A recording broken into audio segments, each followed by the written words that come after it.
Millions of people walk the streets every day. Most of them are passing shadows, but some appear in our lives with frightening precision, stepping into our path at the exact moment something inside us is about to change. In 1900, King Umberto I of Italy entered a small restaurant in Monza and met a man who was his exact physical copy. The owner was also named Umberto, born on the same day in the same city. His wife shared the same name as the queen, Margherita, and his restaurant opened on the day of the king's coronation. The morning after they met, the owner died in an accidental shooting. Hours later, the king was assassinated. When we stack these identical variables, identical names, dates, and tragic outcomes, we reach the limits of random chance. This level of repetition suggests a system of synchronization operating behind the chaos. Traditional mathematicians use Littlewood's law to explain these events, arguing that in a world of billions of variables, even the most improbable miracles are inevitable statistical outliers. This logic fails to account for the timing of these events. Life-changing encounters occur systematically during moments of crisis, loss, or deep transformation. If meaningful patterns emerge specifically when our internal state is in flux, reality is behaving less like a vacuum and more like a search engine, actively organizing human trajectories. Psychologist Carl Jung realized that traditional psychology could not explain why external events so frequently mirrored his patient's internal crises.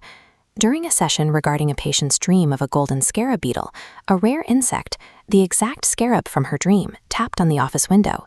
Jung defined this as synchronicity, a meaningful connection between the inner mind and outer reality that bypasses traditional cause and effect. The human brain processes millions of inputs every second, but the conscious mind registers a tiny fraction.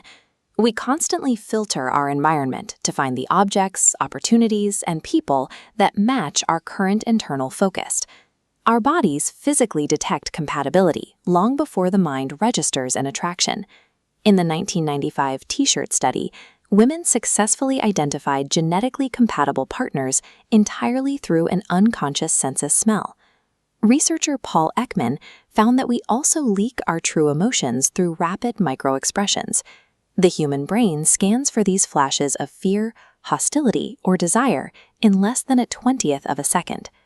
Intuition functions as a highly advanced silent radar system, identifying complex environmental patterns long before the conscious mind can formulate a reason. To understand if this radar could affect the physical world, Jung partnered with Wolfgang Pauli, a founding father of quantum physics. Pauli was the subject of the Pauli Effect, where perfectly stable laboratory equipment would inexplicably explode or fail the moment he entered a room. These failures tracked with Pauli's personal life. The equipment malfunctions occurred almost exclusively during periods of deep psychological chaos or emotional instability. This led Jung and Pauli to propose the theory of unus mundus, a unified world where thought and matter are not separate fields, but different expressions of the same system. If intense emotional states can correlate with the collapse of physical systems, then our internal world may actively overflow, influencing and reorganizing the physical reality around us. Stanley Milgram's research in the 1960s proved the world is compacted by hidden connections, requiring an average of only 5 steps to connect any two strangers. A metropolis functions as a living, overlapping emotional field, where millions of these trajectories clash. Anxiety, cortisol spikes, and panic spread invisibly between bodies in crowded spaces through emotional contagion, often without a single word being exchanged.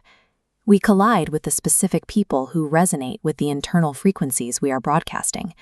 This explains why individuals with unresolved trauma often find themselves in relationships that reinforce their old pain. Their internal patterns act as a beacon for matching frequencies. The world functions as an emotional mirror, reflecting what we transmit. To change the connections that appear in your life, you must first alter the internal frequency of your emotional state. You act as a connected participant in a network that responds directly to your internal state, shaping the world through the resonance you carry beneath the surface.